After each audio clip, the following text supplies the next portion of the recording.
වර්චිසෝ Lanka camera මුහුණතේ මූදර ඉඳගෙන ආයිබෝවන්න සුබ දවසක් මේ ජීවිතේ ජය ගන්න ජීවිතය ඉගෙන ගැනීමේ නිමා කර ඊතර වෙන්න ප්‍රධාන අවස්ථා තුනක් සඳහන් වෙනවා පෙරදිග ධර්මයන් වල.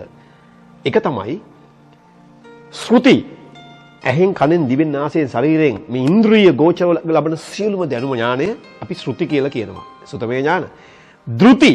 ධෘති කියන්නේ අපි කියනවා මේ ඔය සමහර අයට මොන හරි කිව්වයන් පස්සේ ජීවිතය ඉගෙන ගත්තාම ඒක නිකන් අර නෙළුම් කොළේට මූත්‍රා කරා වගේ නිකන් කෙලබෙට්ටක් ගැහුවාගේ වටේ කැරකෙලා වැටුණා බිමට. රඳන්නේ නැහැ නෙළුම් කොළේදිය. එතකොට ඒ රඳන ගතිය තමයි ධෘතිය කියන්නේ. එයාගේ තියෙන බුද්ධි පරිමාව, මයින්ඩ් කැපැසිටි එක. ඒක දෙක. වැදගත් මේක තමයි ස්මෘති. ඒ කියන්නේ අහලා රඳලා ඒකෙන් යමක් නිර්මාණය කිරීමේ මානවීය හැකියාව. ඒ නිසා අධ්‍යාපනයේ මුල් ධර්ම තුනයි. ශ්‍රුති, ධෘති, ස්මෘති.